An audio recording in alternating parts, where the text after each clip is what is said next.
Here is the church. Here is the steeple. Open the doors and see all the people. All the people. All the people. All the people. All the people. God accepts all the people. All the people. All the people. So do we, the United Church of Christ. No matter who you are or where you are on life's journey, you're welcome here. All the people.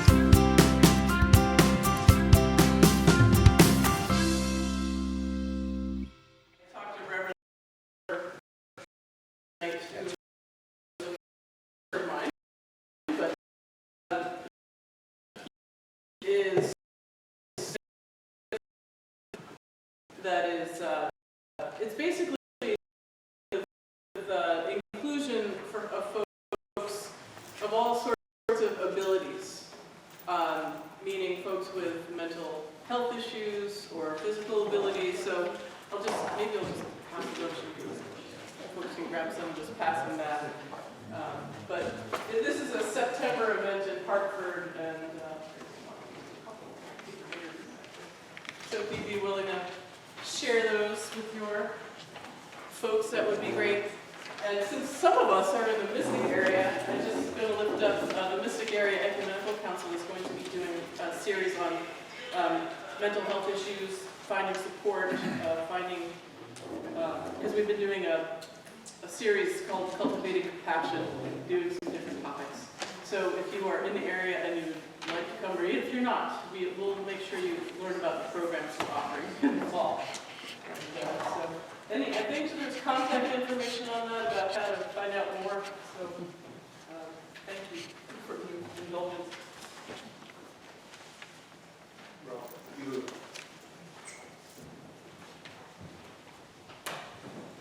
Easier for the agenda. Good evening. Good evening. You know, it's awfully nice to see so many here, and I don't know whether it's the central location or the Thursday night meeting, but it is nice to see just a full house. And the second thing is Waterford. It feels like we're at a conference for the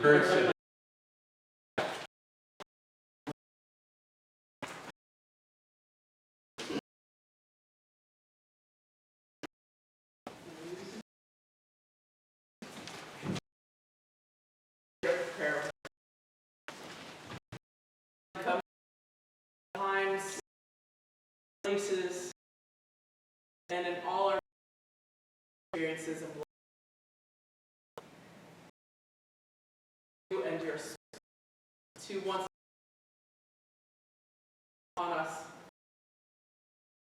and most especially to be with us here in this place, where the Waterford Congregational United Church of Christ worships and celebrates and praises you and the gift of your life to all of us.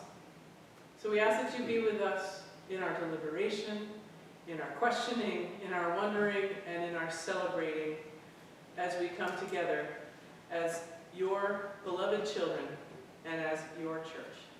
We ask this in Jesus' holy name. Amen. Amen. Thank you very much. And now we will have Reverend Cheryl Corona, who a couple years ago was just Cheryl Corona, so I'm so proud of her. She will do the roll call of the church.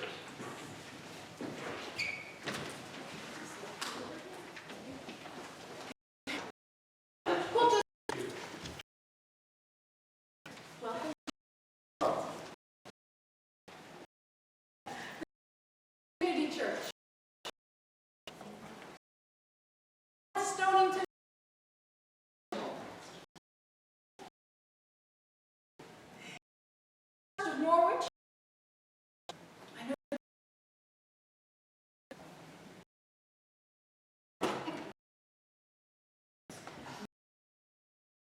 For you all.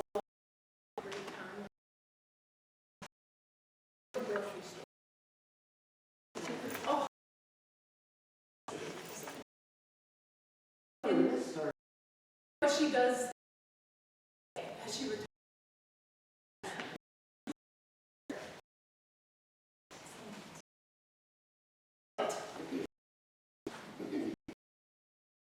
Congregational.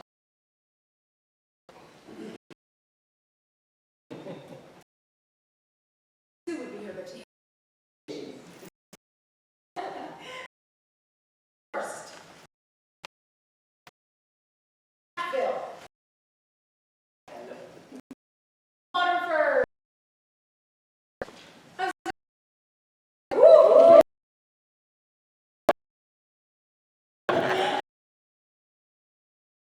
And Chuck.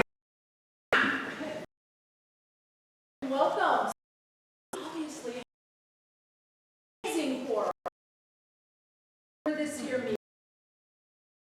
15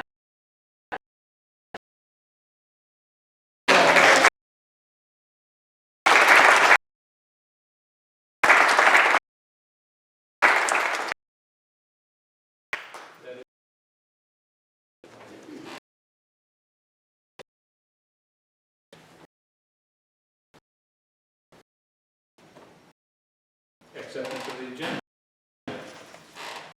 So at this point, we have a slight change to the agenda because you cannot vote for officers until you have voted for the form of government that the body would take. So therefore, I am asking for a motion to, or do I have to? We just move it down. No, we just make Just ask for approval. approval that we're moving the election of officers after the government agreement. Any discussion or concerns? So, good. Acceptance of reports. Treasurer's report.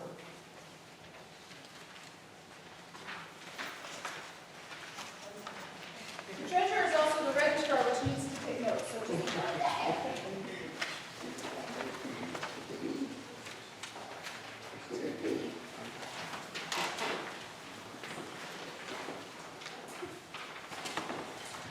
it should all be in there, the treasurer report, where all of your monies are collected. It's back a few pages, I apologize.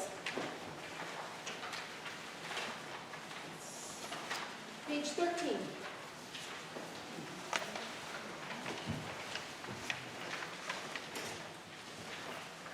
Self-explanatory, or are there questions on that first page? I tried to give you what the balance was last March, when we meet monthly as sort of what we've called the council in our transition time. We go over the exact specific expenses, what was given here, what was given there, to what it's for, which I tried to summarize for you on the next pages. I want to take the opportunity to remind churches as well, because it's something that we don't use all of what we budget for, and that is those camp scholarships to Silver Lake, which is an amazing place. But we know, like many camps, it does get a little pricey, especially if you have 2 or 3 children that you're trying to send to camp. So there is scholarship money for the students. And we have typically been able to help in some way every student that is asked. But we don't always use up all that is allotted for that, so I just want to remind folks, it's never too late to ask for a little help from the association to get some kids to Silver Lake, which is a great way to start a ministry and their mission work in the world. Most of the budgeting page on 15 gives you the breakdown of what was proposed in the budget we agreed to last year. There is an X in youth events because that was not on our budget last year. It's something that we've added this year. There is an actual, what we actually spent for things, and then there is our new proposed budget that we need to vote on this evening, whether we agree to that new budget or not. All right, thank you, Treasurer. Any questions for the Treasurer or for the budget, or? I'm hearing none. Yes, John. There's so in the actual figures for the past year, we are showing higher revenue by about a little under $700 than expenditures. That amount, that 600 to 700, is that I'm not seeing that figure reflected in a revenue line for the coming year. Well, how do we handle that? If I hear you correctly, our budget doesn't, our checking account doesn't zero, we just keep carrying. So if we haven't spent everything, we just keep it in the checking and move it in. We don't think of it as extra money to make the budget bigger. Well, no, but typically I'm for sorry. a not-for-profit, that money has to be accounted for in some way in the following year's budget. Gotcha. Okay. My fellow team of thinkers, what is your thinking? Rest of it.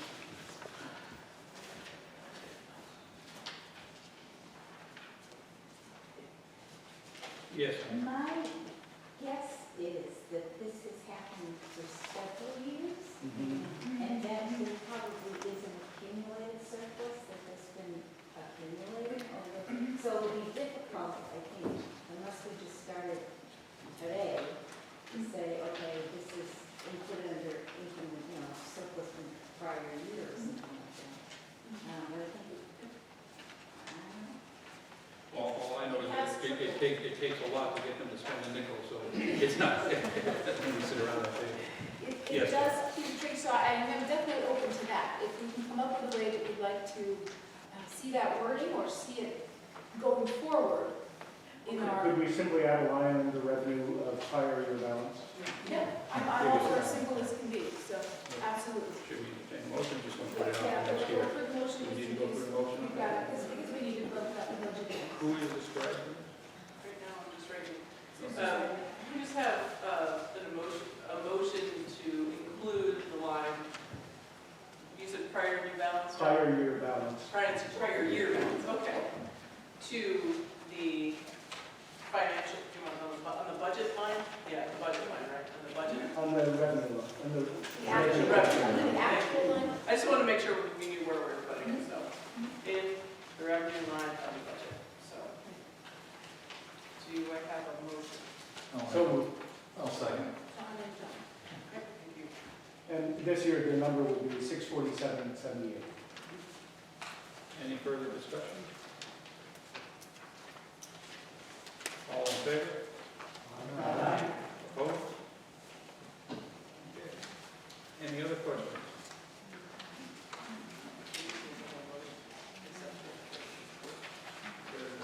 Can we entertain a motion to accept the treasurer's report?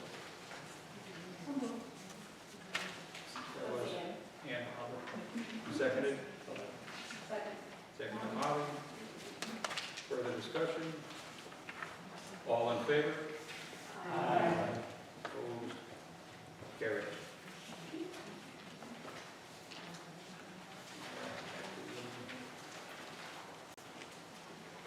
Treasurer report and budget. So is there anything else you can say on that? No. Other reports? Sue has written one up.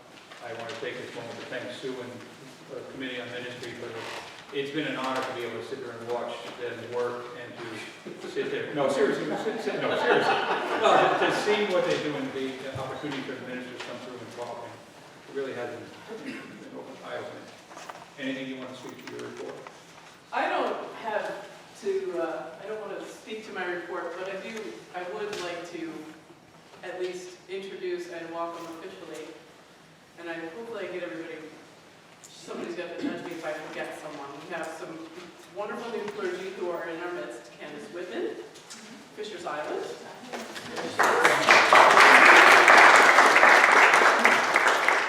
And Lori Fieldman, following her in April, to the United Church of Stonington.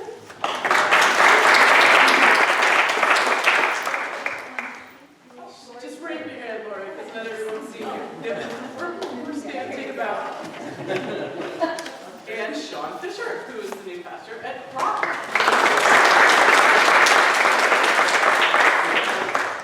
And we also celebrate with Nina Schmidt, who is a member of the Fisher's Island Chapel, and is serving over the summer down in Venice, Florida. I'm not sure I envy her or not. For pastor on sabbatical, and is very excited. She just graduated from seminary and will be back in our midst in the fall and doing a chaplaincy. So we have wonderful ministries to celebrate.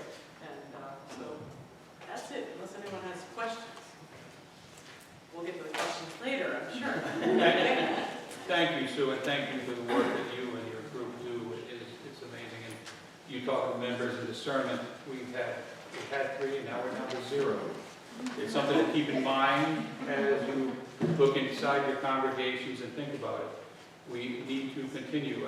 We have 2 more retiring pastors, and it is always going to be a need. And it's what more can we do than to put someone down this beautiful path of ministry, especially after witnessing what a ministry like Sharon's could do the other day in Lebanon. Please consider who of your youth or not so youth can do. It's our best calling, I believe. Any other reports? No, I would say that's it. Mine is in there. I'll take this moment to thank you all. It has been a pleasure, an honor to be able to be the moderator, and it was wonderful to visit with everybody at your churches and to see how each one does it a little differently, and some do it so well.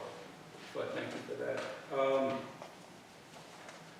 I guess we're up to next up. Government. Here's a good time. Any other, before we get into the governance? Is there anyone who has something they'd like to speak to the body for? So perhaps is Reverend Sadat here? Yes. Perhaps you could say, he has just a moment he'd like to speak. He asked if he had a moment of our time here. Thank you. It's 20 months later, but when people see me here, they say, I'm surprised to see you. I've been retired for almost 5.5 years. 2 things brought me here today. One, I know that we all want to hold in prayer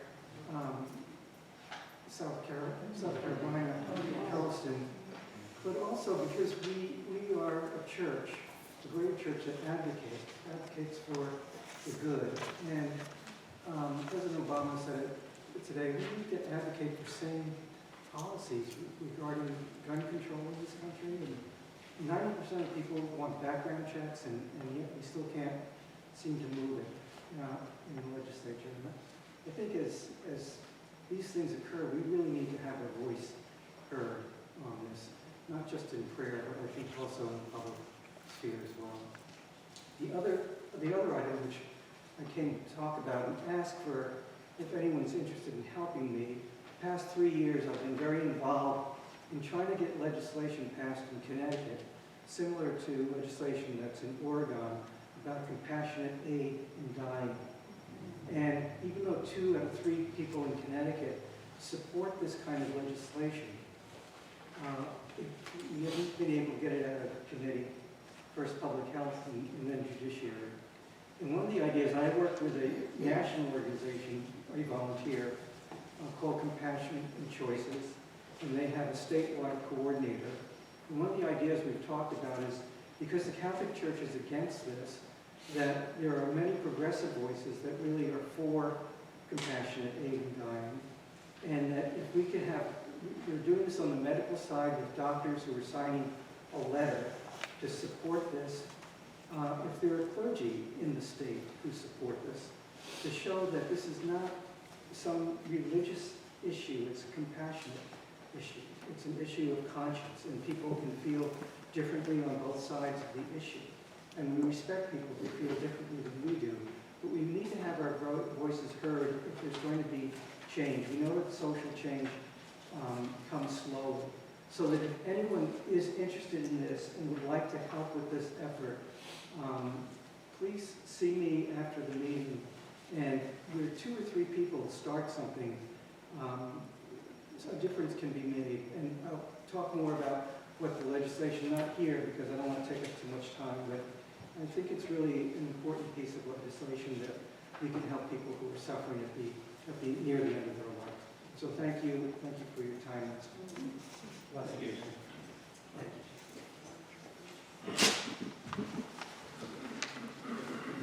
For those who don't remember, he was at Park Church for many years. Sarah. And in continuation of what you were saying, Sue, I do want to say how special this area has been. For the last 4 years that I was on the board, 10 of the 16 pastorals have left or are in the process of leaving. And it has been really it's brought up, and of course we had Reverend Cancelati. It really has brought a lot of new life and new thoughts, and I am so excited for this region and what we do and what we can do with what Sean, with the contemporary music and Fisher's Island coming through, and the humor and Stonington. I really think that this is going to be an amazing time for this association. I really think our best days are ahead of us. So, any other old business? So now we're up to new business. We are looking at the governance agreement. So, does anyone want to speak to me? I'm passing that. Our regional minister, Reverend Tom Clark. First of all, I think we should give John a round of applause for the work that he's done.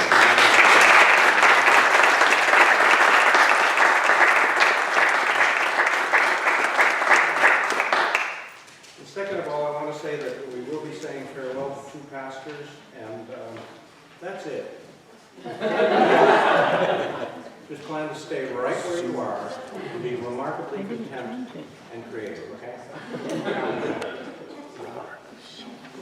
But for those in the UCC who are in a perpetual need of change, this evening we are going to consider a change in the way that we govern our association. As was mentioned, this is an association that goes back, I believe, back to 1750. We've been doing things for a long time, and a number of times we have changed the way we operate. Early on, the kind of concerns that would have brought us together as an ecclesiastical council of the London Association would have been theological questions, usually about the leanings of the pastors in our congregations. During the time shortly after the founding of this association, there was this institution, pardon the use of the word, but Harvard University, which began to promote beliefs that the true Christians in Connecticut began to have serious questions about.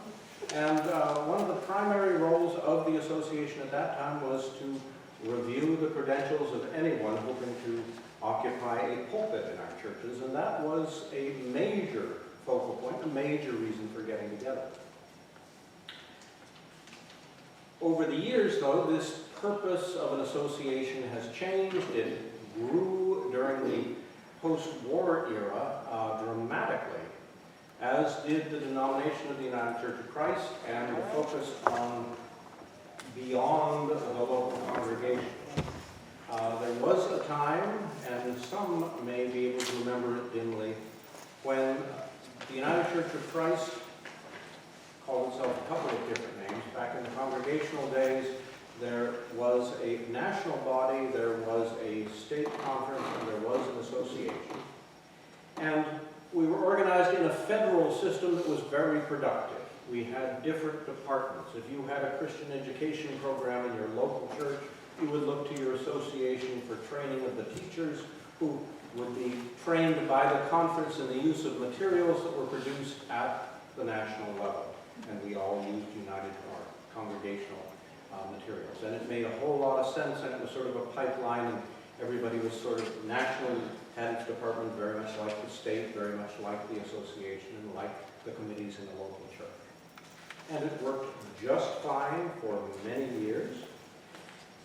But then we had such wacky things as the invention of the automobile and the telephone, and we began to discover that there were other ways of doing things other than organizing ourselves according to what river you happen to be located along. And that was the way we formed our counties, so why not form our associations in a similar way? And we ended up with the London Association with its current configuration.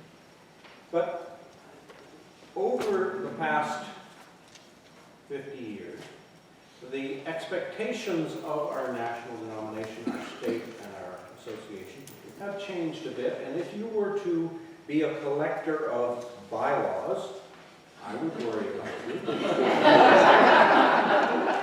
Unless you happen to be a regional minister. And you would carry these with you. And I have the Constitution and bylaws adopted in 2009, which if you compared them to the Constitution and bylaws of the 1950s, you would find a remarkable similarity and a remarkable difference. One is that at the top you would have an executive committee, and you would have a number of committees that related to that. Today we have an executive committee, and we have one committee that relates to that, the Committee on Ministry. Now, in the good old days, when you had committees like Christian Education, Missions, Youth Committee, a Social Action Committee, a New Church Start Committee, one of the great things is when you organize churches in this way, they will fight over money. Yes. And so you need a group that will gather the information, make decisions about the proper disbursements of money and budgets, and then gather the whole gang together once a year for the annual meeting that we're having tonight. And it made good sense. It was a coordinating function that served us well for many years. But times have changed since the Constitution and bylaws were originally drafted in the 1950s. And the question before us is, what would really be the best way for us to organize ourselves as an association of 16 congregations? What way might we effectively use our time and our energy so that we really might be promoting excellence when it comes to the development of leaders, when it comes to the oversight of both clergy and congregations, when it comes to the development of future leaders? How might we do this best? And so you have before you a proposed New London Association governance agreement, which takes into account the fact that we do have very important work to do as an association, but perhaps the old model of coordinating many committees to an executive committee could be streamlined. So the recommendation is that we do something that in fact we have been experimenting with over the past year. John Sawchuk, our moderator, and Sue Latorette, the chair of the Committee on Ministry, have combined their meetings, and we've been meeting on a monthly basis. And what's recommended here is that we make that the official way of operating instead of having a meeting of the executive committee, which we found actually consisted of people who then went on to the Committee on Ministry meeting to reconsider the same questions and vote again. But instead to have monthly meetings of the 3 or 4 officers. In this association you have a registrar treasurer who is a remarkable woman who can do 2 positions, yes, at the same time. It's not always the case, and it doesn't have to be in this association, but we're blessed at this point. So we would have 3 officers, a moderator, vice moderator, and registrar treasurer. And we would have 7 council members who would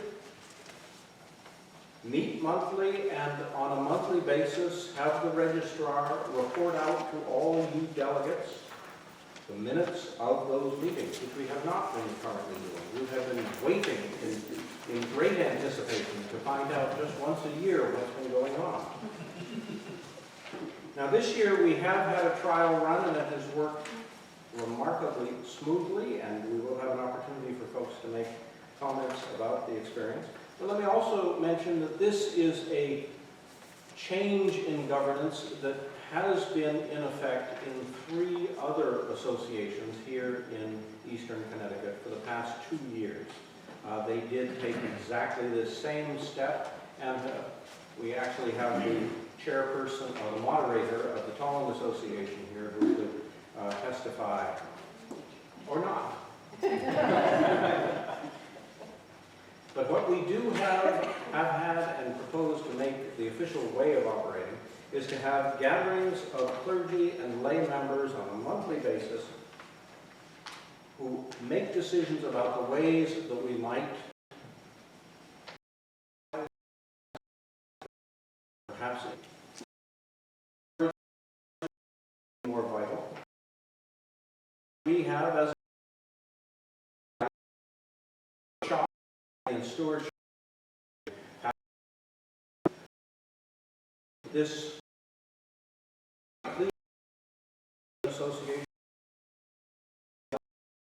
associations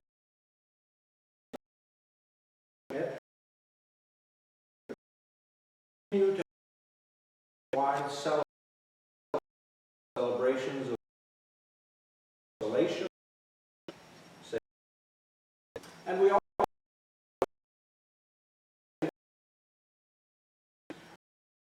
opportunity and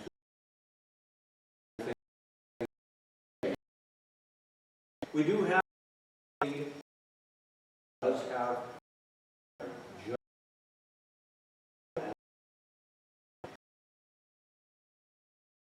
way basically fighting of the bit we have already the question is do we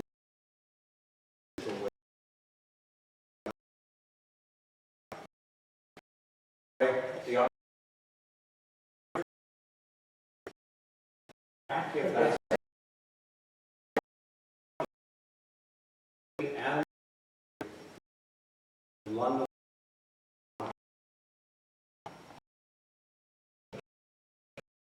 and we will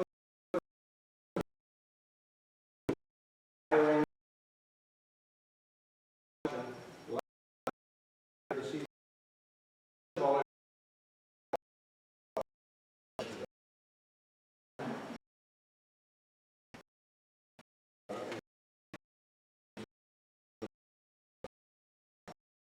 some in conflict.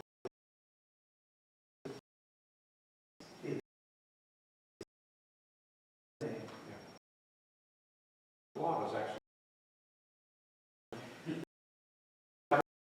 fitness made this transition out the particular delivery.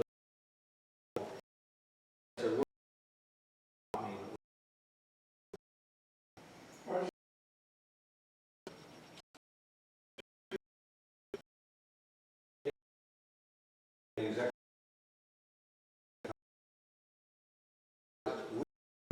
Given, unlike local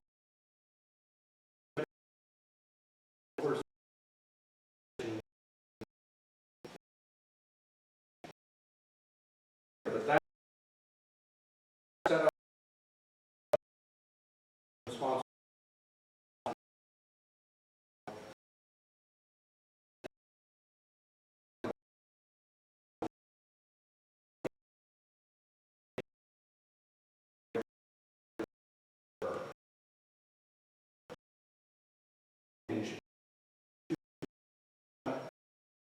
Over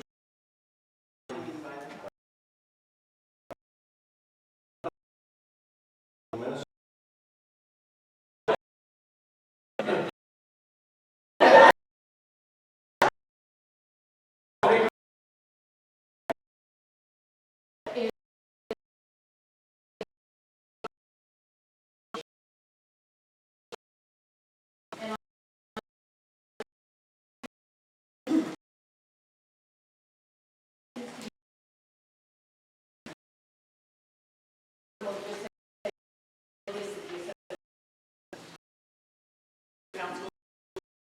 Yes, something like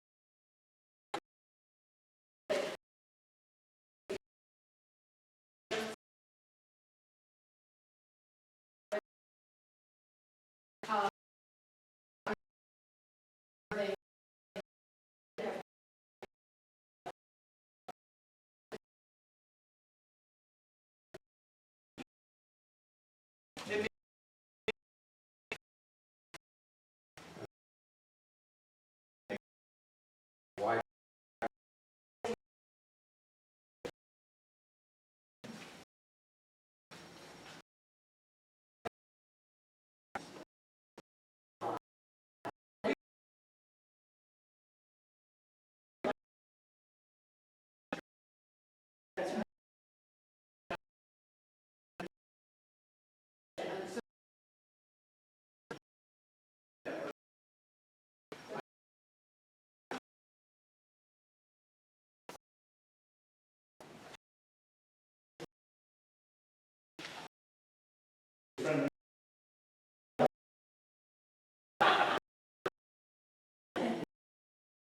very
on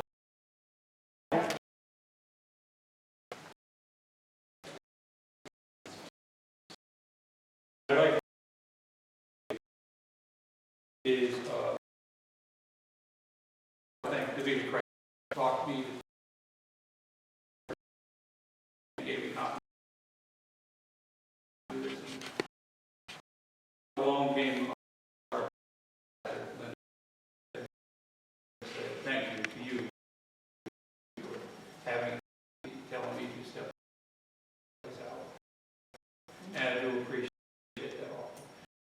The other day we were at we visited with Lebanon, and it was a wonderful time to sit there and see the love and sharing it. And as my final thing, I will, Linda, would you please come up here?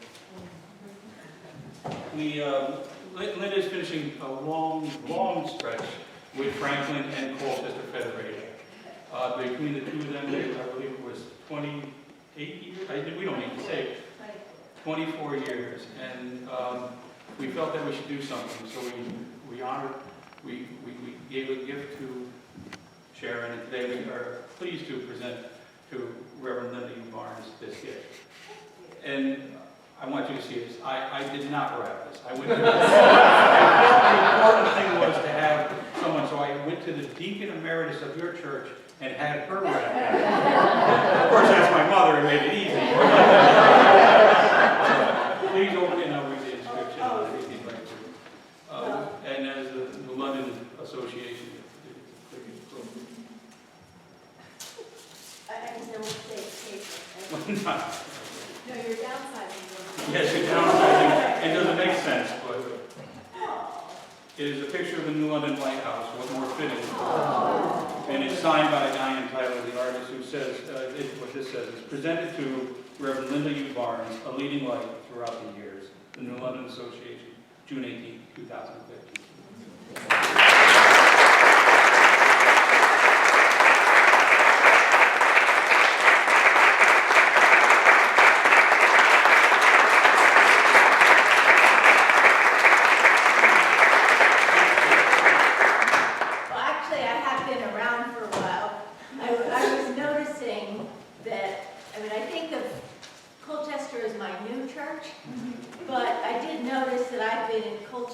Longer than anybody else has been at their post except for Sharon. So I guess it's not my new church. And retiring exactly 9 years. I started August 1st and I'm ending July 31st, which I realized when I picked my retirement date, but afterward I realized it's exactly to the day 30 years after I started my first pastoral position in Silver Spring, Maryland as Associate for Children and Youth in August 1st, 1985. So, and I really appreciated the work with many of you, and when I was at Franklin, I was more active in the association. When I came to Colchester, it was a pretty full plate for a country girl like me.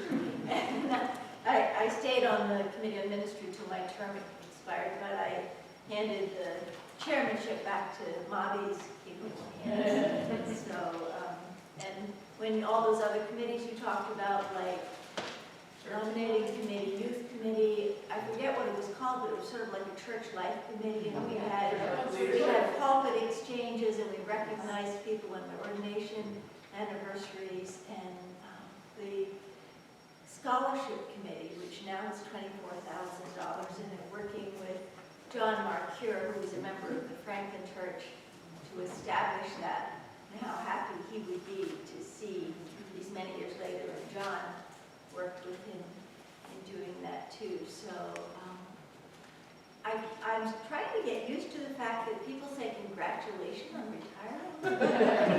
It's almost like I'm making the great escape and people are saying congratulations. I don't know, most ministers that I know retire more than once, which means that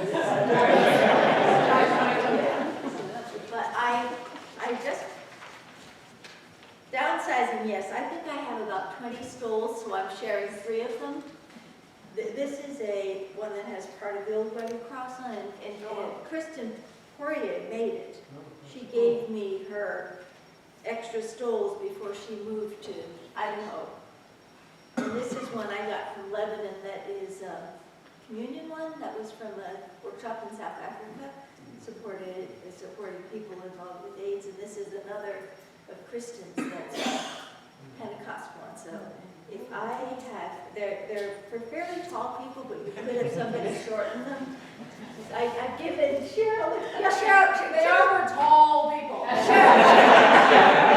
Cheryl sees me coming with stools, and she just goes, but if somebody would receive these, I would be happy. I'll be happy even if there isn't, but, and thank you very much. Thank you very much.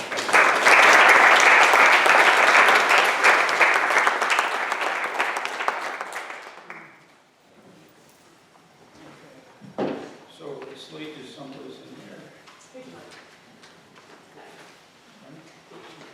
Page 9, thank you so much.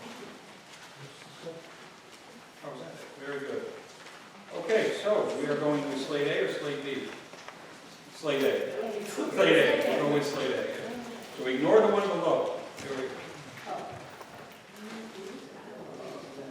Why don't we, let's identify who's here. Reverend Sue LaTourette, John Carboni, late pastor of Newark, Reverend Cheryl Corona, Reverend Sarah Hoffner Seal, who was a student pastor, Dr. Katarina Grant from Ledger, very good to see you, Lydia Blacker, She's up today. Liz Webb, Sue Barker, who was on vacation, and Reverend Edith Steele, who was right over. We have one more name. Is there another name like that? Remember the member from your church, right? Yes, Dick Holdridge. David Holdridge from Ledger, the late person. Thank you. He's being Manny's cousin. Oh, great. I'm like, is it his? Now we can move the whole page. So David would be, yeah, we can move the whole slate. Cheryl Corona as the delegate is continuing on, and John would be the new delegate next year as a lay person for the general synod. And that would be that. Okay, do I entertain a motion? Someone who's a delegate and not necessarily on the slate. And I already know how to spell John. There we go. I move to accept the nominating committee report. Second? Second, member. Okay, all in favor? Aye. Opposed? And thank you very much. And now, we are up to the final thing, unified fitness. Sue, if you want to take up or take the voting? Well, that's fine.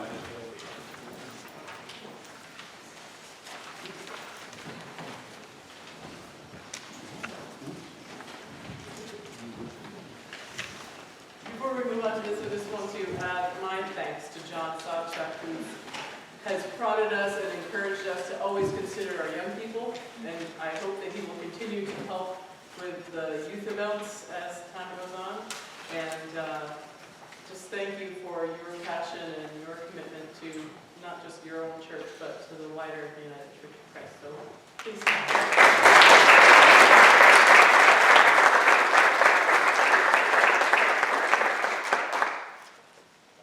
When I said yes to being the chair to the Committee on Ministry, I didn't realize I was the only one throwing my hat in the ring.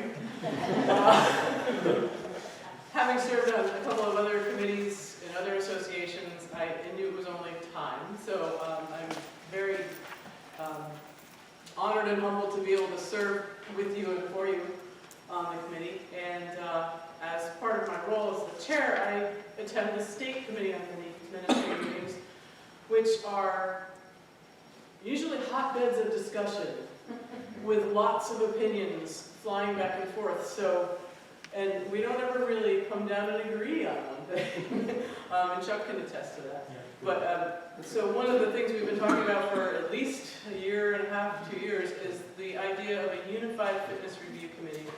Currently, as our association does it, is if there is a concern that there's been some misconduct, something, a report or something will come before the Committee on Ministry, and we will have a meeting, which is called a situational support conference. And then after that time that we spend deliberating and, prayerful thought, we would choose whether to, if the situation required a fitness review of that authorized minister. In that case, if it does, we would do that fitness review as that individual's peers, perhaps even friends. And so that is, for some people, they've seen that as a downfall, and others have seen that as a benefit. So it came before the state committee. Well, the state committee decided, well, we could offer a unified fitness so that peers and friends don't have to review and individually know well, unless they chose otherwise, if they wanted to. So that is how the idea of the unified fitness review came about. And I know Chuck has been working very hard, and so Chuck Erickson is pastor of the Bolton Congregational Church. I knew him as Camp Family Dad back in 1979, but I give thanks for Chuck's ministry among us, and I'm going to invite him to share a bit about the Unified Fitness Review, as he will do very ably, I'm sure.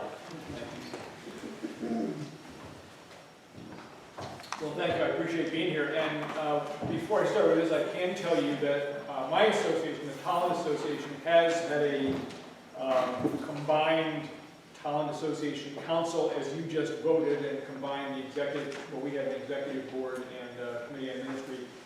And we've been operating that way for 2 years now, and it's been seamless. It was very, very easy to do, and we found a great benefit in it, and it's really streamlined how we do our work, and everything gets done, but it gets done in one step, and everybody seems to be very dedicated to doing it, and it's been very rewarding. So I trust the same will be true of New London now that that has been voted. And thank you, Sue. Sue and I sit together on that State Committee on Ministry, and I know you have, I think you have received a document in the email outlining the basic proposal.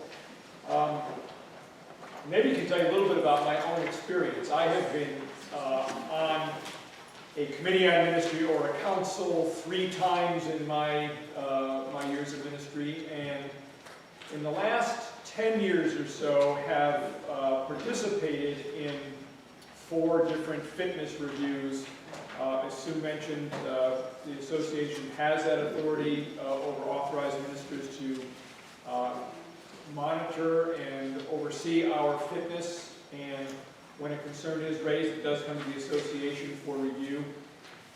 I have been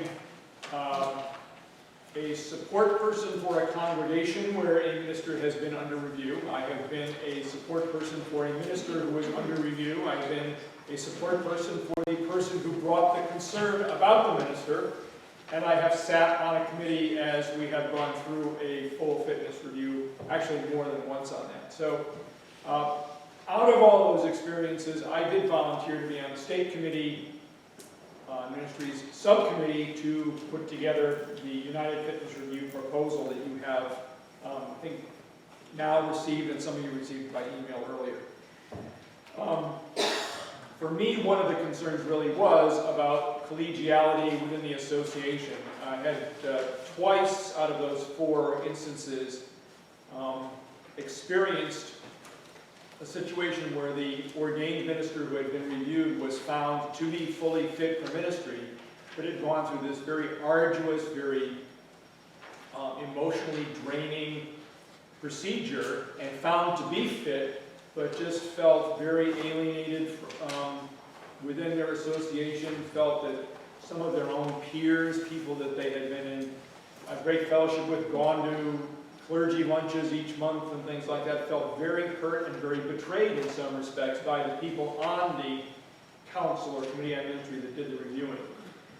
And out of that experience, seeing 2 of my colleagues, not in my association or in other associations, but excuse me, one of them actually wasn't mine, one was in another. Seeing them feel so betrayed and alienated and not wanting to be in fellowship anymore with those people who had been reviewing me when I was fit for ministry made me want to be part of this, this discussion and this proposal that you have before you. So it did take the better part of a year to go through the State Committee on Ministry, and myself and 4 other people did work on this. Some of it, I think, just to be brief, and I'll see if there's any questions I or perhaps Tom or even Sue could answer as we go along, because we've all been in and out of this. This calls for the creation of a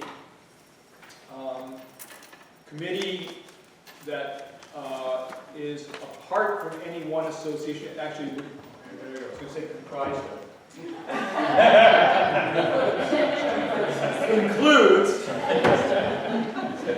includes a representative from each association that decides to participate in the Unified Fitness Review Committee.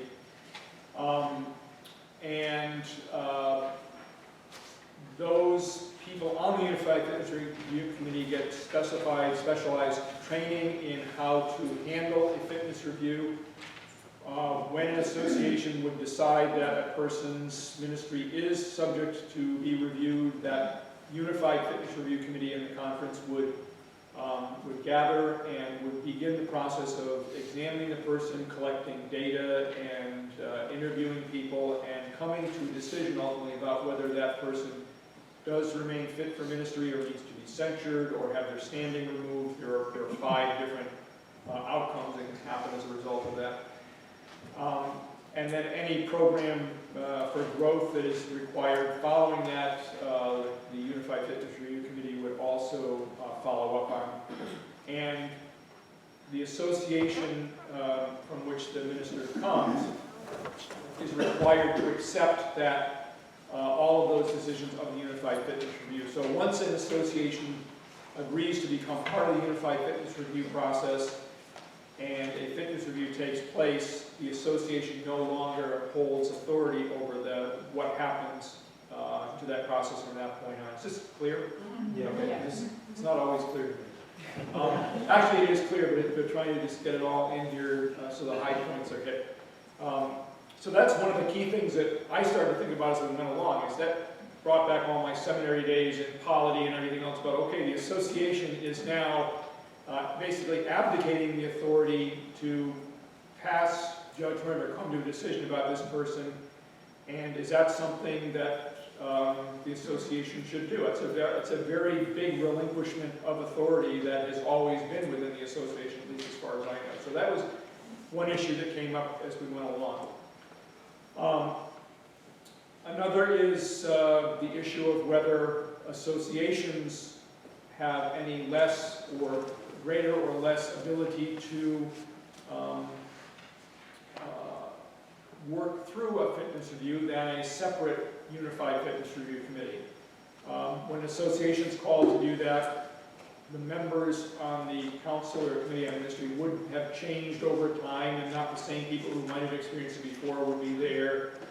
And there would be some training that would be necessary and some orientation, which we started to feel could very well be done by a very skilled and knowledgeable regional minister. This is the point where I'm not going to make a joke. But we do have that in our eastern part of Connecticut with Tom, and our association in Tom felt that we've had several regional ministers over the years, and at this moment with Tom, we feel we have someone who, if it came about, would be able to work with us and orient us and make us capably equipped to go through a fitness review again if that should be necessary. So that was another part of the decision, whether we felt comfortable that we as an association could carry on a fitness review, or it's better carried on by a group of people who are trained on an ongoing basis. And I guess the other part of it is on the proposal, it says there are 15 associations in our conference, and I believe it was, is it 6 that was needed to form the fitness review committee. So it has essentially qualified to be formed. There have been 6 or more than 6 now that have agreed to be part of the United Fitness Review Committee as it's proposed here. There are a couple that have not approved of it, and if you don't approve, you don't have the representative on the committee. If you do approve, you do have the representative on the committee. There are also, I think, 5 other members that can be nominated and included from the conference board of directors. Something else that, to me, trying to be clear about boundaries and guidelines and so forth, this Unified Fitness Review Committee is not a committee of the conference. I know the question came up before about, does the conference have authority over the association? This is a committee, Unified Fitness Review Committee is a committee of the associations. So it's still collectively an authorization of the participating associations, but it has not become organically part of the conference. However, the conference minister and regional ministers and other staff on the conference will be helping to resource the Unified Fitness Review Committee as it carries out its work. I don't know if I've said enough or too much, or if I've left anything out, Sue or Tom. Questions? Yes. Manny Souza from New and Congregational. I have a doubt, and the question is that this review committee, would anyone on this committee be qualified as a psychologist? Because I feel that and maybe I'm speaking a little out of school because I'm not a minister, I'm only a moderator. And, but I feel that if somebody was going to review me, and sometimes a review comes about because of a minister's verge of burning out or something like that. Yep. And I feel that they should be a licensed psychologist on the board that would be able to assist and modify any decision. Because otherwise, all we have is a bunch of lay people judging another layperson. With all due respect, I mean. No, I think it's a very, very good question and a very keen observation. To my knowledge, that's not required as part of this, and it's not required of an association in the past when we have, or associations that may continue either. There is a person on retainer with the Connecticut Conference that can be called upon to help out with a process, whether it's in an association or whether it's a Unified Fitness Review Committee. I don't think there's anybody that is, by profession, required to be part of an association council, certainly, and not the Unified Fitness Review either. And I wouldn't minimize your being a layperson and a moderator or anybody else's in this process, because I think that's one of the beauties of how we have done things before, in a way, is that in our church and in our associations, there are people of the various and diverse gifts that all working together can help to bring about, with God's guidance, the result that we're hoping for. Something else you said that made me want to respond. Well, I think the biggest point is that if a minister requires a review, Yeah. who's going to review with any qualification? Because that minister could be suffering from burnout, Right. could be suffering from any kind of mental anguish or difficulty, not saying they're mentally ill, Right. but, there's a lot of stress. It can be a lot of stress on the job. And then they have, personal stress. And if you have, ministers that have other jobs that are part-time ministers, they stress on that job too. And you need somebody who's qualified to recognize all these idiosyncrasies. Absolutely, and that's very sensitive to the needs of ministers, and that's very true.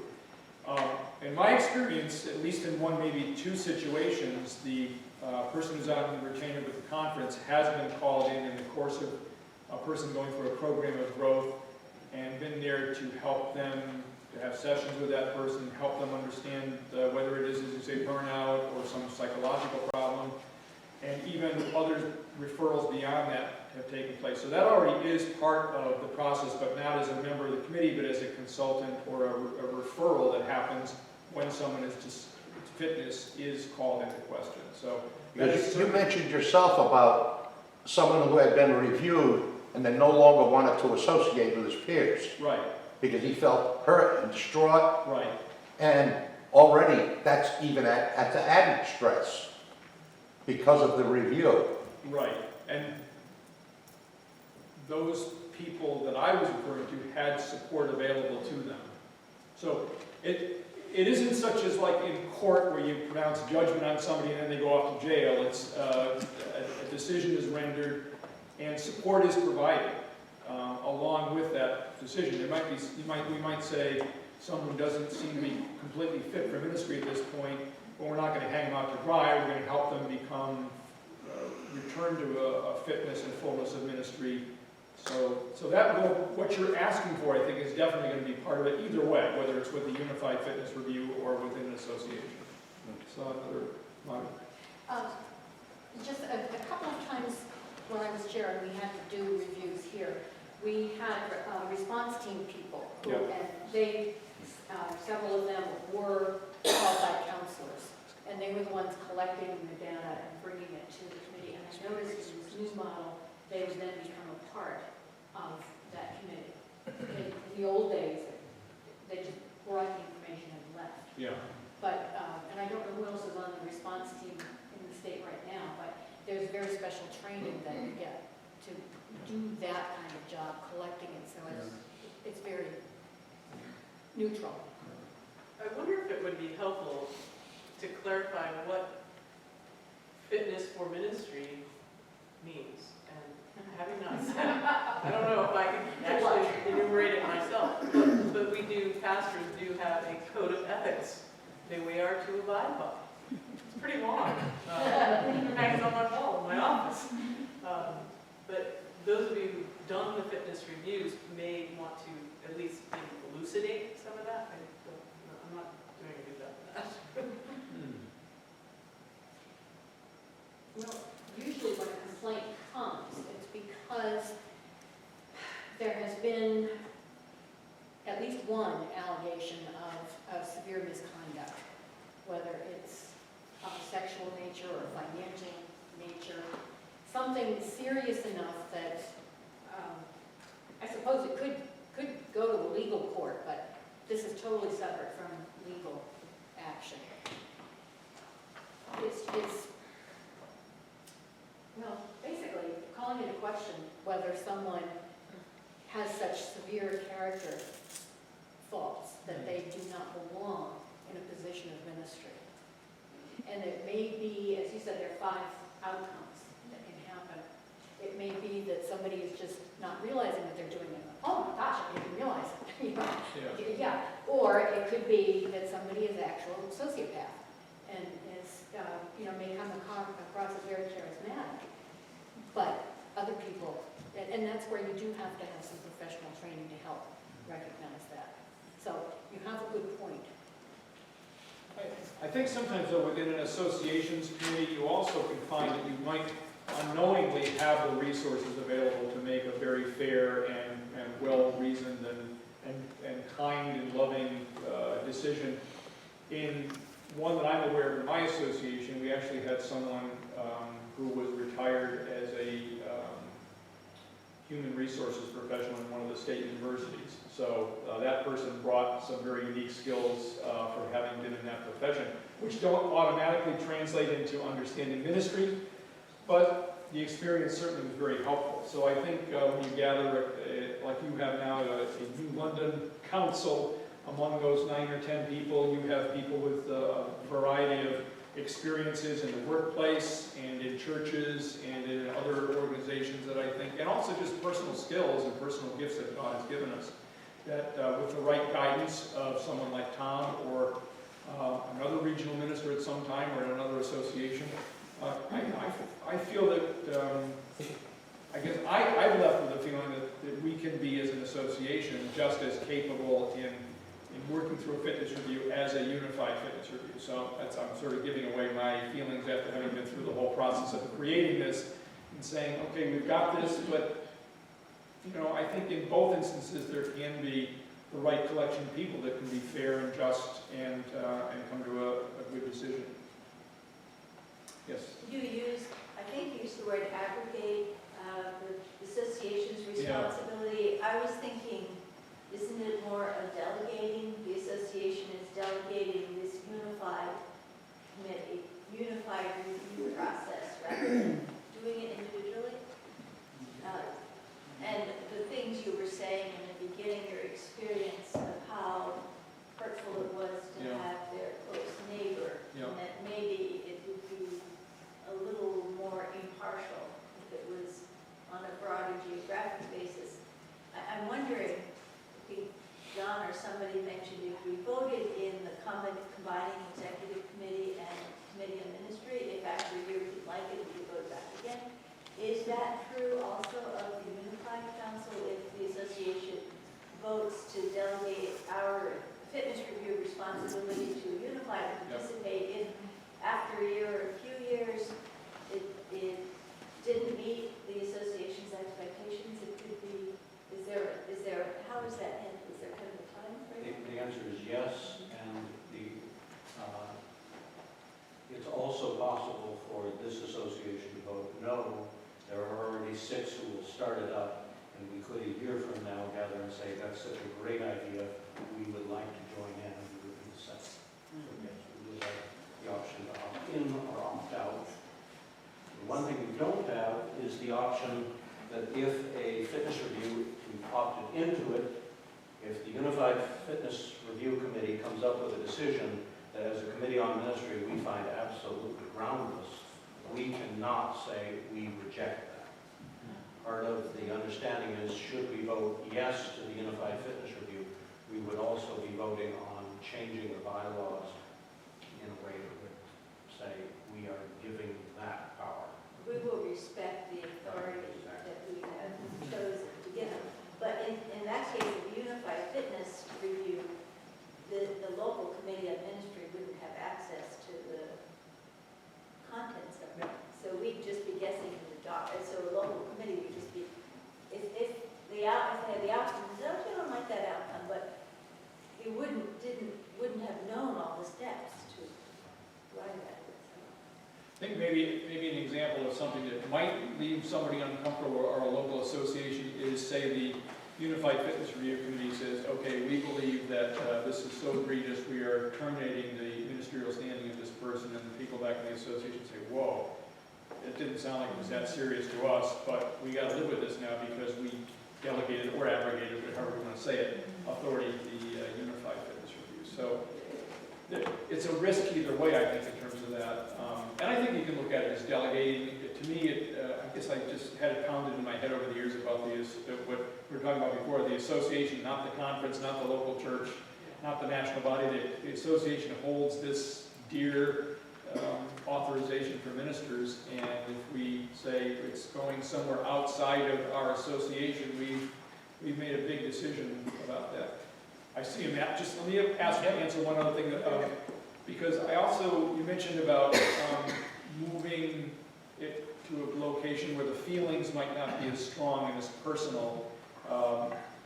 And I thought that, and that's what drove me to want to volunteer to be part of this.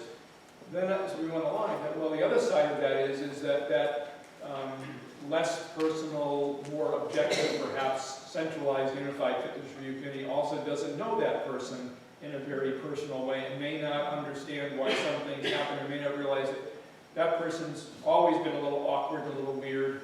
And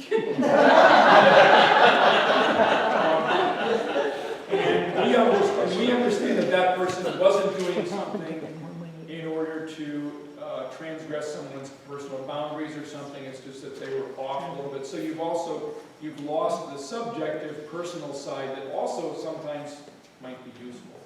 Matt? Chuck, I have just 2 quick points about this. One, as I understand this proposal, is that the association is not in any way giving up its responsibility to ensure that ministers are fit for ministry by this proposal.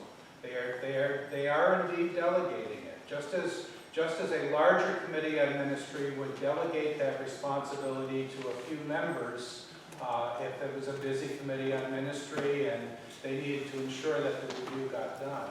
The other is that each association, as I understand the proposal, each association that opts into this process has at least one person from the association representing it on the Unified Fitness Review team.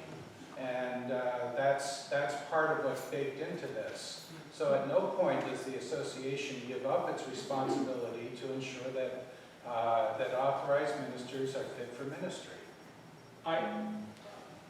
We may be a semantic thing here. But I see actual representation.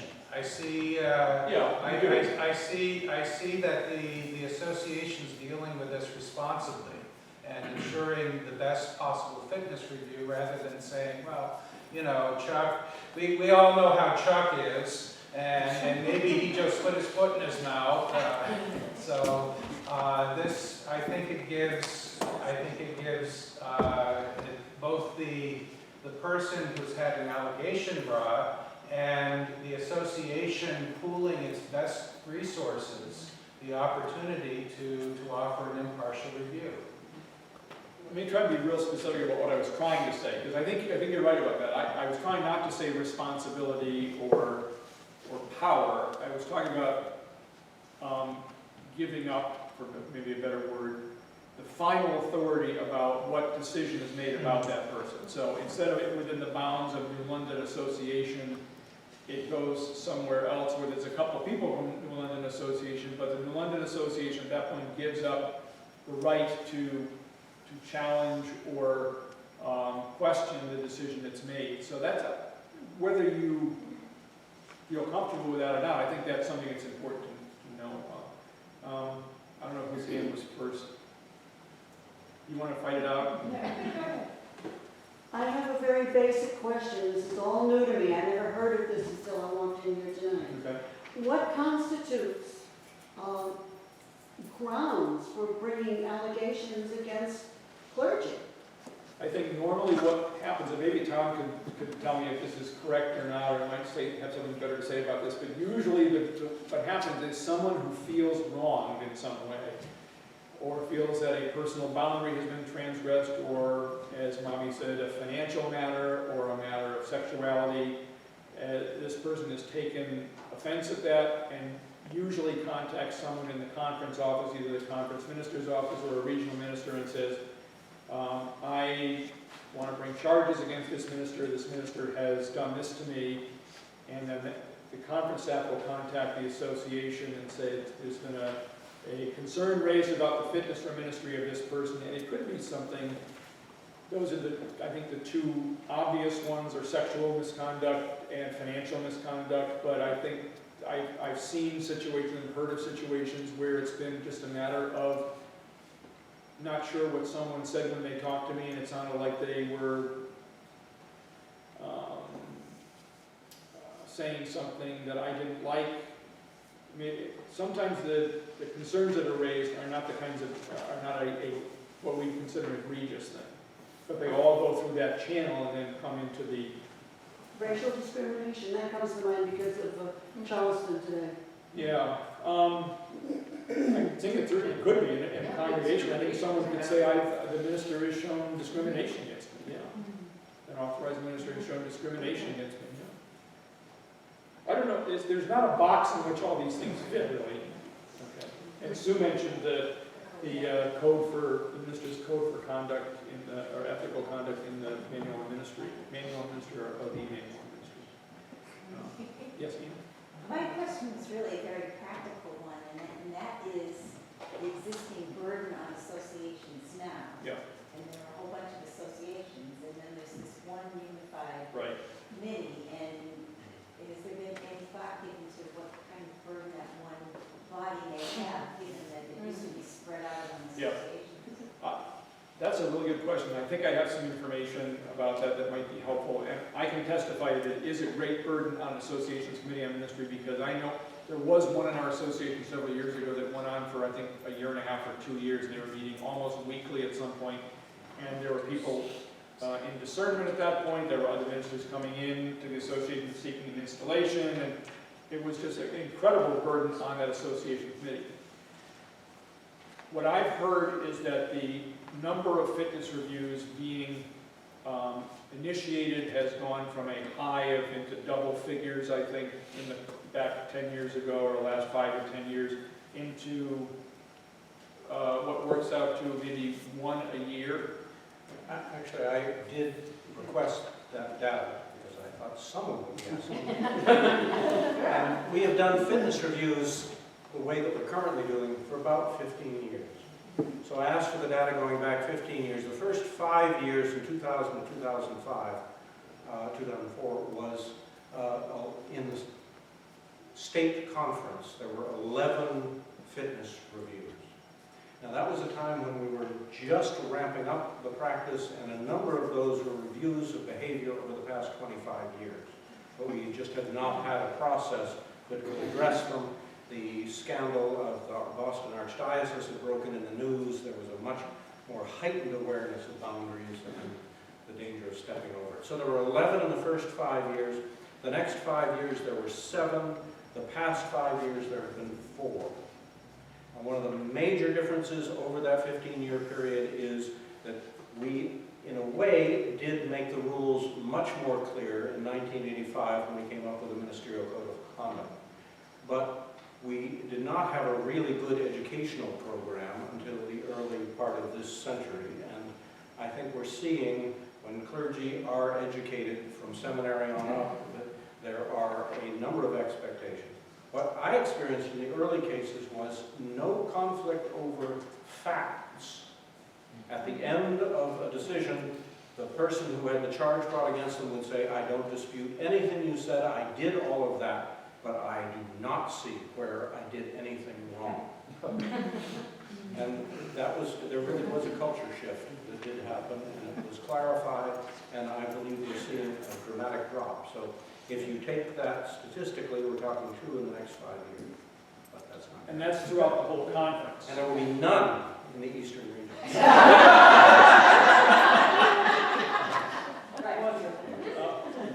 So one of the ways we might consider that is that an association like the association I'm from, where there were 4 over a period of 10 years, lasting from a year or more each, there may be statistically one every 10 years or so. So an association, if the trend is going the way you're saying, each association may encounter one every 5 to 10 years.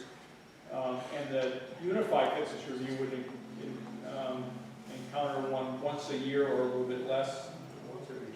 Once every 2 or 3 years. So even then you can kind of wonder about the training. Once the training has happened and 2 years go by and then there's a fitness review, is there going to need to be retraining anyway at that point of the Unified Committee since it's been inactive for 2 years? So that, there's a lot of sides to this. No, something else? Just like to speak to it once. Oh, yeah. Who was next? Well, just on the training, could you speak to how important in your own experience it's been to have experience and training in hearing cases? Because I think that's kind of a factor here.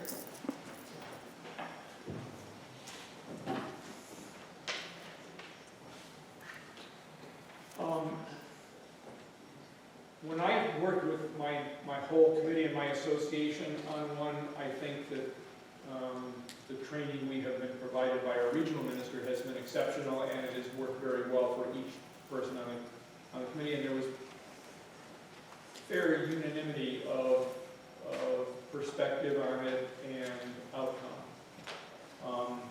When I was asked to be like a support person, there is a set of guidelines for how you are a support person and how you're not to advocate for them, you're not to get information for them, you're just supposed to be there and meet with them and share their experience and empathize and keep track of them and pray for them and so forth. So there are guidelines for those different parts, but my experience honestly has been a marked difference depending on who the resource person assisting a committee through the conference has been. And I feel much more confident now than I ever have in the past.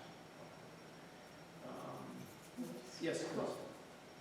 The years I've been on so far have been, I think there's a good job going on with the now council. Yep. In that I think every month we discuss any kind of possible problems with anybody in the community, and people are reaching out. And I think the fact that there is this monthly meeting that is also available for the ministers to talk to each other is really good. I think the whole onboarding process now, there is a site review, but so I think there's a lot of stepping stones in place that actually are preventing that. But that's the wishful thinking. But also, I agree with you. I think our regional minister has done a phenomenal job. So because we were doing it, we actually put us all the way to step by step. And speaking of stepping stones, did you have a question?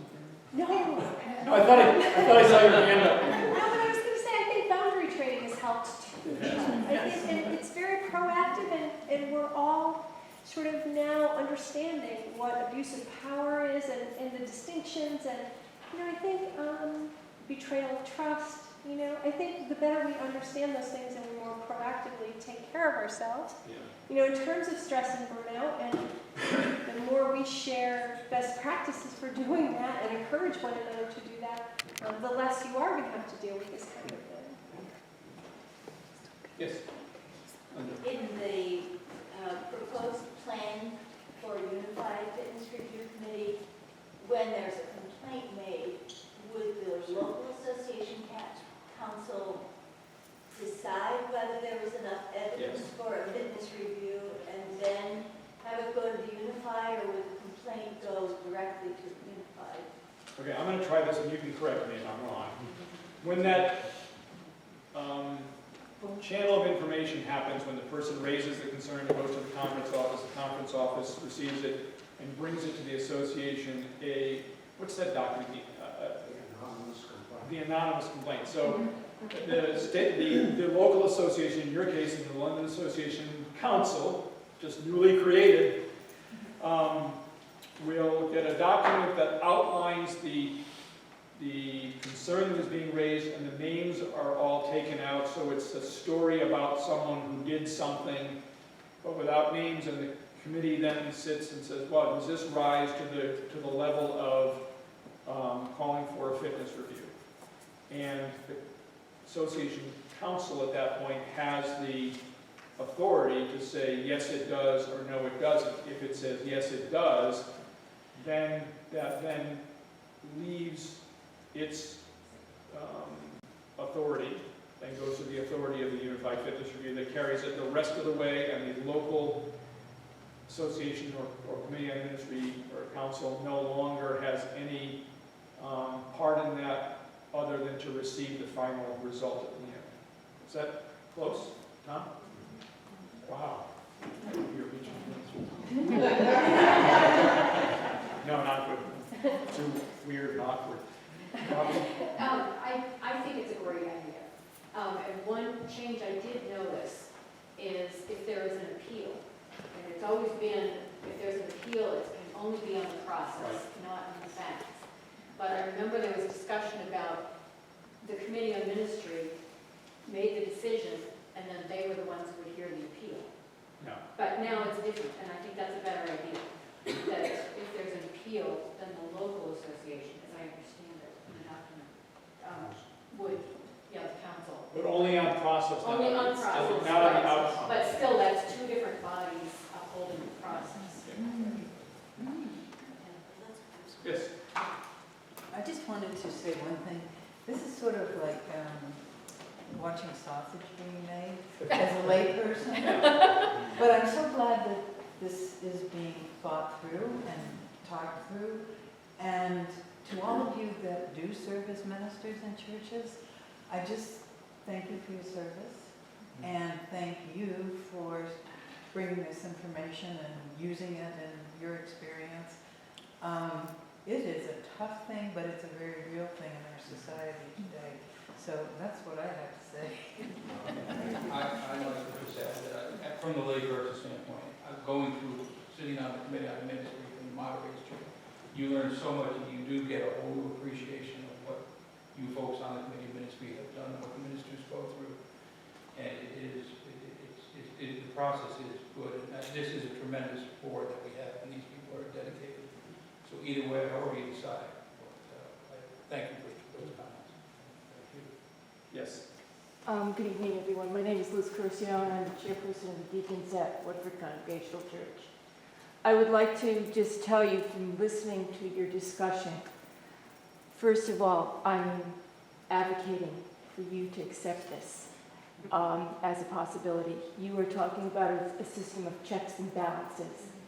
And you're also talking about a neutral committee making that decision so that you don't have the emotionality and connections involved. And then when a decision is made, it's taken out of your hands, but you're hoping that those people who have made the decision have evaluated the facts and come up with what they consider as fair. As I tell you from my own personal experience in the job that I do, I sit on a committee where I review. And I have to try to get a team together that is as neutral as possible to review students and their attendance issues. And it is tough, but when we talk about society and the safety of our churches and wanting to grow and make people feel comfortable, this is a necessary process. So I advocate that you consider doing this in a positive way. It's nothing taking away from your association or the memberships of your church. It's to make us better and to make us accountable and to make us safe. You have a question? Yeah, I have one question. I want to bring it back to the New London Association. My name is Phyllis F. Carey-Bowman. I serve as chair of the Board of Governance at TAFTA. Of those who are serving on the Committee of Ministry or the Council, as we have just now voted, are they all in favor of this?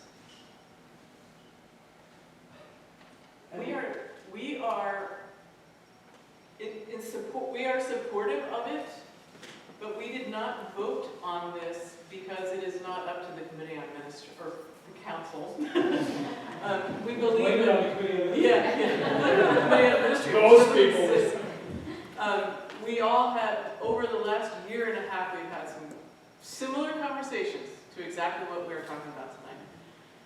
Some of us who were before, and I will speak personally, who were for it, then were against it, and are now sitting on a fence.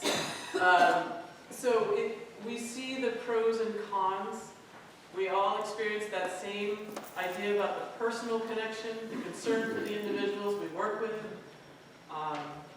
So we worked with it enough, believed that it was something that is solid, however we choose to go forward, because either we have the fitness review in our hands, or we have representation and support to a unified fitness committee.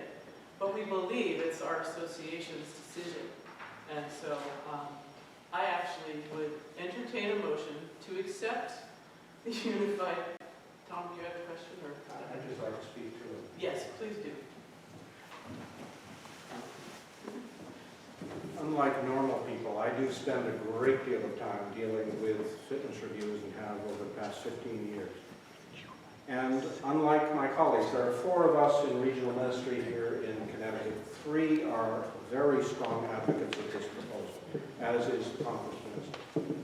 You happen to be stuck with a regional minister who is as contrary as most of Eastern Connecticut can often be. I feel very important.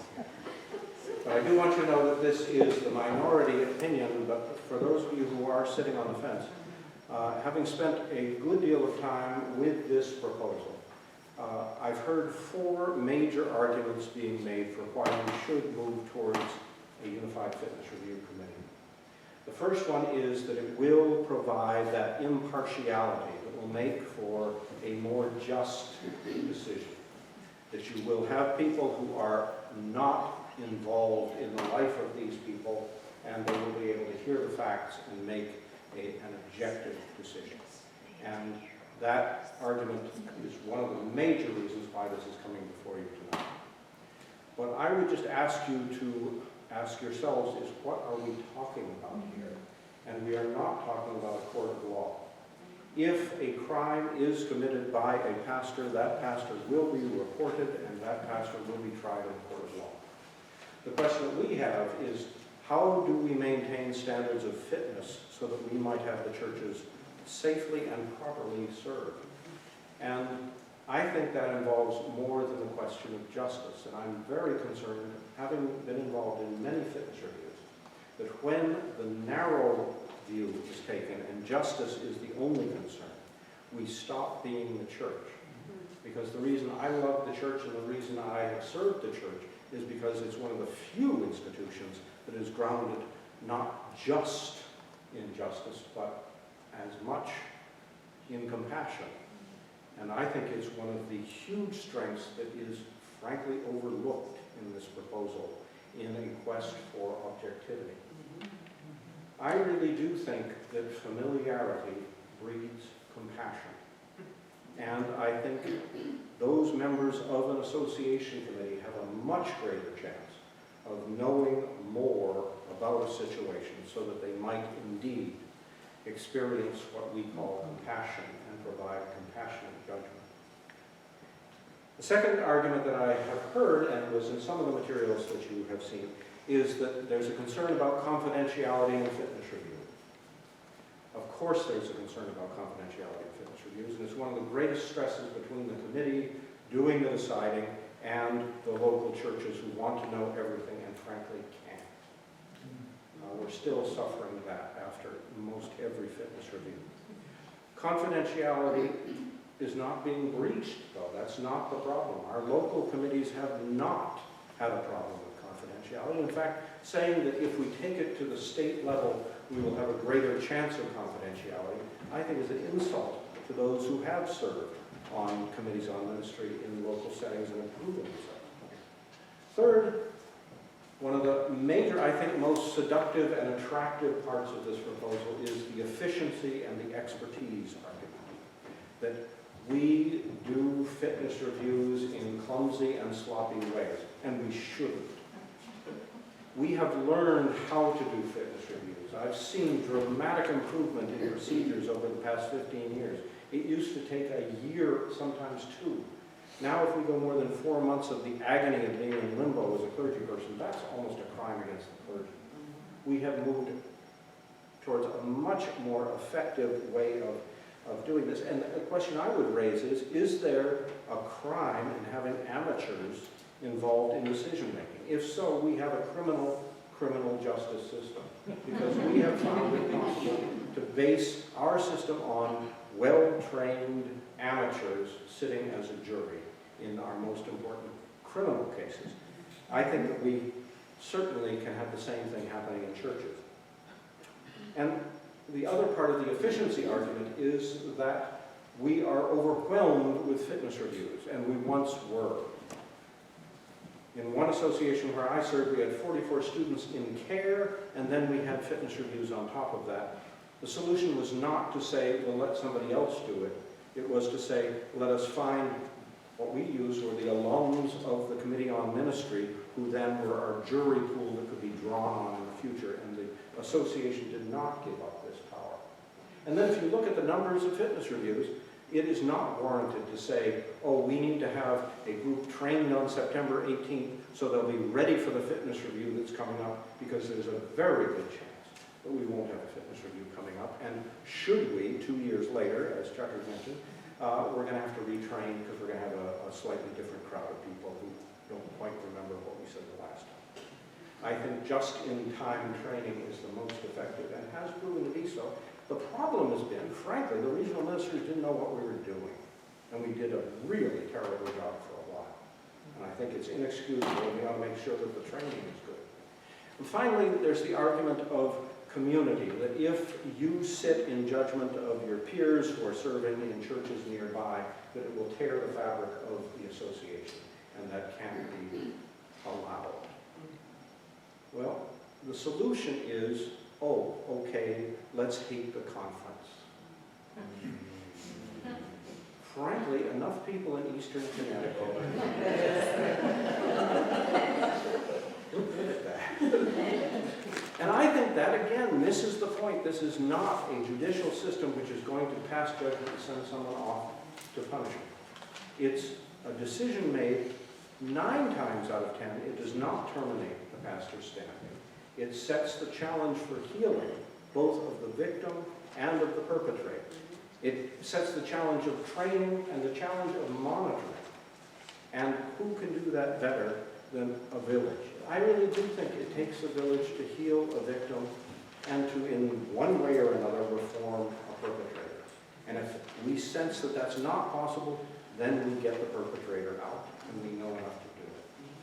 So I really do, and this is an association meeting, and I'm not just trying to make you feel good. I think associations are one of the most undervalued parts of the United Church of Christ. And I think they are also one of the most remarkable parts of the United Church of Christ, because we actually have what I would consider to be the most important responsibility of any part of the church outside the local congregation. The authorization and the discipline functions are hugely important. And over time, we claim that we are the first denomination to ordain African American pastors. We are the first to ordain a woman. We are the first to ordain an openly gay man. Who did that? It was not General Synod. It was not a state conference that did that. They were associations where the Holy Spirit moved a group of people who knew that in this setting, this is what God wants, and that's the way God's led us. Why now are we saying we really aren't capable of doing this, and frankly, we'd rather somebody else do it?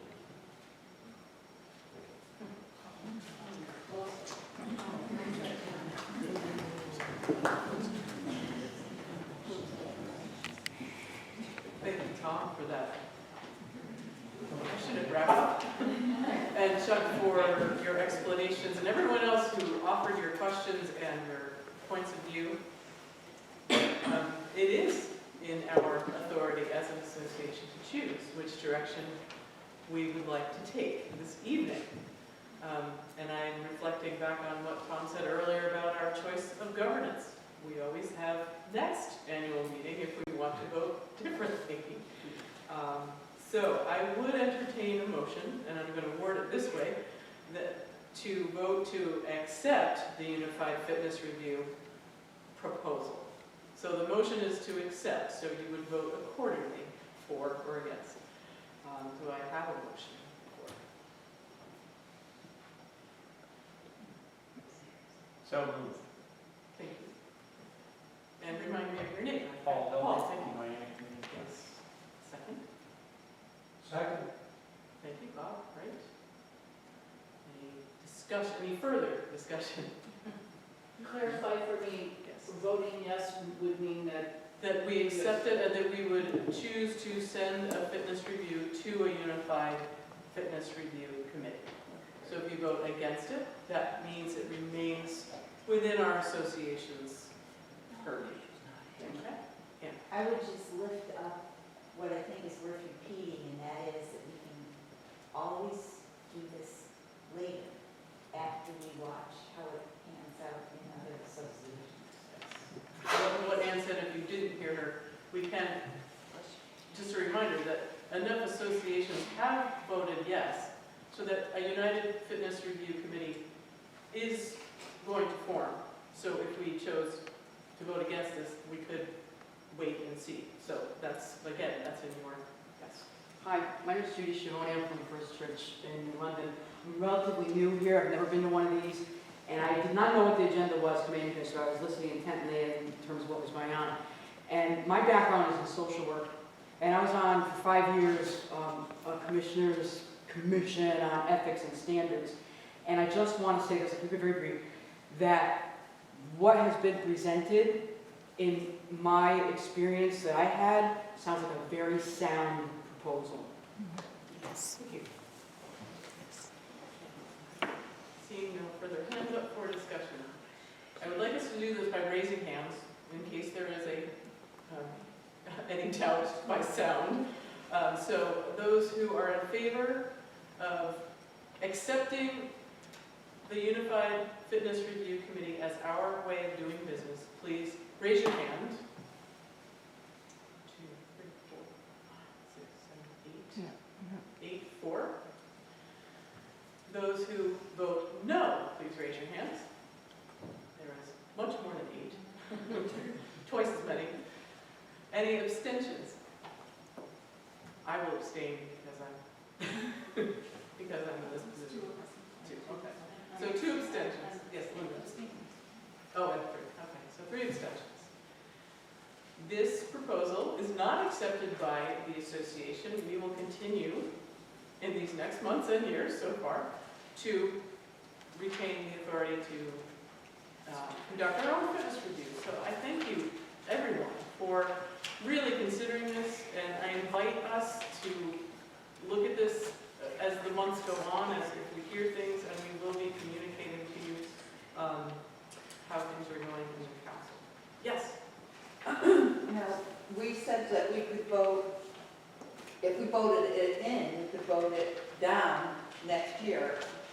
Could we also submit to vote it in next year? I mean, someone could just ask. Yes, we could choose to be a part of the Unified Fitness Review Committee. I guess my question is, would someone have to ask to have it put on the agenda? Yes, yes. And we would be open to that, absolutely. Something occurred to me as you said that, and I quickly forgot it. Yes, but this also means now we will not have representation to the Unified Fitness Committee that will exist. I am looking at the agenda. I see that an adjournment is listed as our next item. Yes, and so I thank you all for your thoughts, your words, your prayers, and I would turn it over into the hands of Pastor Matt and our worship leaders.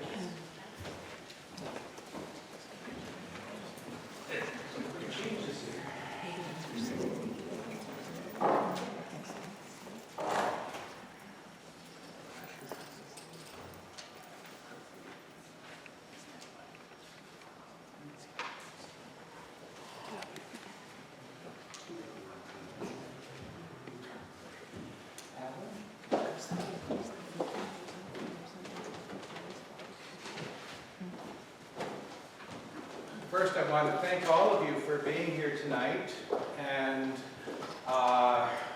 you gave us the opportunity to welcome you and to show our hospitality. Following these devotions, at the conclusion of which we'll adjourn, there are, and I can see them through the window, there's still plenty of refreshments because I don't think all of you felt like having dessert in the 15 minutes on your way in. So please do feel free to stay. Please feel free to take the insert to your name tag with you. We'd like if you left the, unless you really feel an attachment to one of these, I'd like you to leave the lanyards in the plastic. So do feel free to, leave them on for now. Don't take them off yet, so that people can say hi to you on the way out and they'll know who you are. See, I caught you folks from First Church. First Church and Waterford Church got together just 4 days ago at Harkness Park and had a wonderful time together, a worship service followed by a cookout, and it was just a great time of getting together, and we see it as kind of a model for other churches in our association to build some opportunities to get together, to worship, to fellowship, to play. So I just want to thank again our folks our friends at First Church in New London for a great time. We have just a change in the devotions tonight.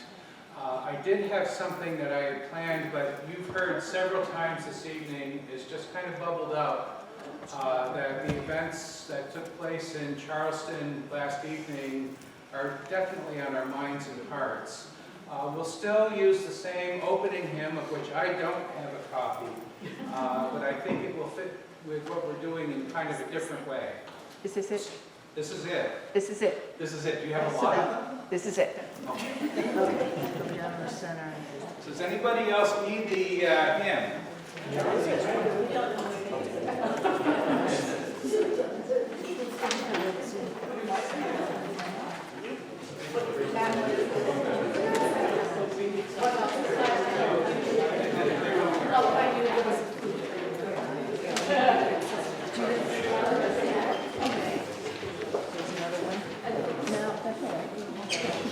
Waterford UCC is blessed to have a musician who is a daughter of our congregation.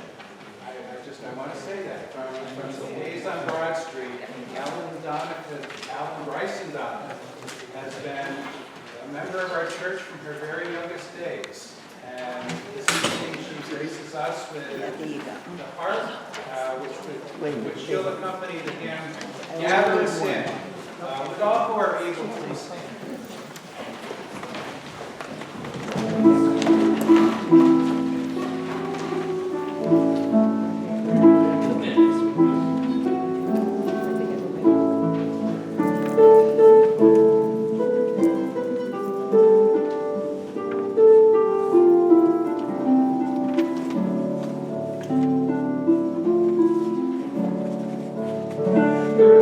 For your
As a delight. I will rejoice in Jerusalem and delight in my people. No more shall the sound of weeping be heard in it, or the cry of distress. The wolf and the lamb shall feed together. The lion shall eat straw like the ox, but the serpent, its food shall be dust. They shall not hurt or destroy on all my holy mountain, says the Lord.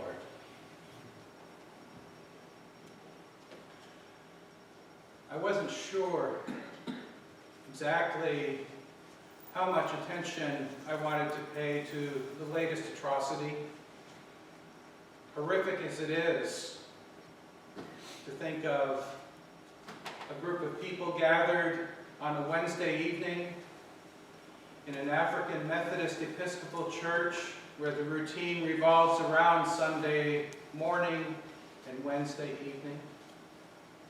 To think of how horrific it is for one to walk in, to sit for an hour next to the pastor in Bible study, in the middle of prayer to say, I can't help myself because you threaten me, and to pull out a pistol and start firing. How horrific it is for 9 lives, lives of promise, lives precious in God's sight, to be ended in the middle of sanctuary. How horrific is that? This afternoon, after I posted on our church's Facebook page the prayer that our conference minister had offered to us today, a man from Tennessee felt encouraged to post on the page his thoughts about how he didn't think it was really a hate crime because the person who's being accused of it had a lot of black friends on his Facebook profile, and wanted to know if our church was going to preach instead about how Christians around the world are being persecuted. Wanted to know if we would dare to speak up about that instead of being sucked into what was happening in South Carolina. Felt like I was being trolled just a little bit. Felt like I was being baited. But most of all, I felt like I was being distracted, being asked once again to turn my gaze from something right in front of me that represents a true evil, a true sin, a true history of oppression, in which, if I think way down deep, in which I too am complicit, and being tempted to turn my gaze towards somebody else's issue, to allow myself to be distracted. It's easy for us to be distracted, easy for us to be encouraged to turn away from something so horrific, something so mindlessly sinful as what happened last evening in a church. As we look at these pictures of doors, some of them are closed and some of them are open,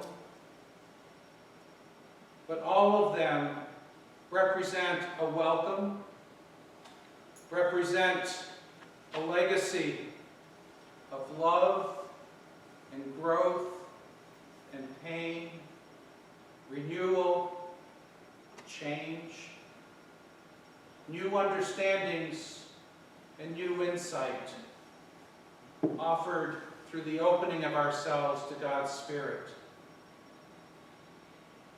On this evening, when we're trying to make sense of a sanctuary breached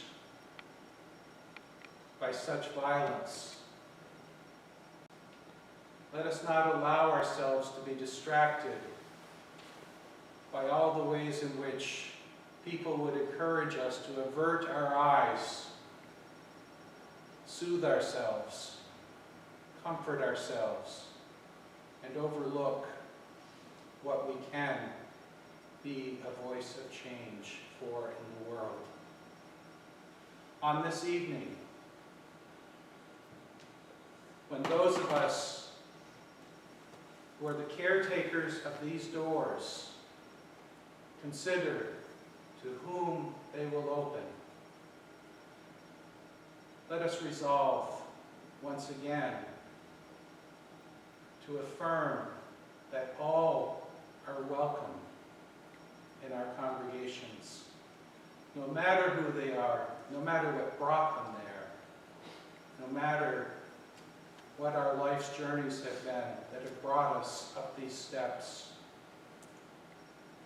And let us be the change that the world needs to see, that the true New Jerusalem, the holy mountain, can be revealed, and we will be the steps that allow people to walk in that direction. Let us join our voices in the prayer that Jesus taught us when he offered us the chance to pray for our own needs. Please use whatever words you're comfortable with as together we join our hearts. Our Father, who art in heaven, hallowed be thy name. Thy kingdom come, thy will be done, on earth as it is in heaven. Give us this day our daily bread, and forgive us our trespasses, as we forgive those who trespass against us. And lead us not into temptation, but deliver us from evil. For thine is the kingdom, and power, and glory forever. Amen. And may these doors always be welcoming doors. May each of you always be blessed and be a blessing to all who walk through them. In the name of God who created you, God who redeemed you, God who sustains and inspires you, as you go out into this night. Amen. Amen. Go in peace, my friends.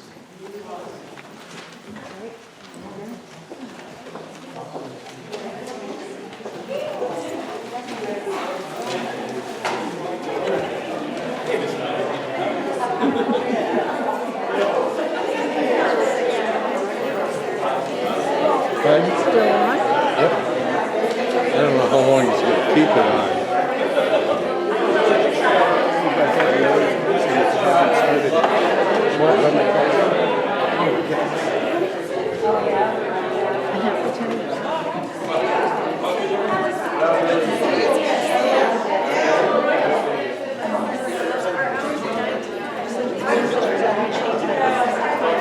Peace be with you. And also with you.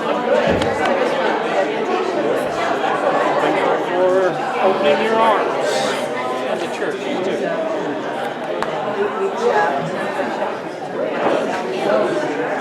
No, No, you asked a very good question. That's what we need. We gotta cover everything. Nice job.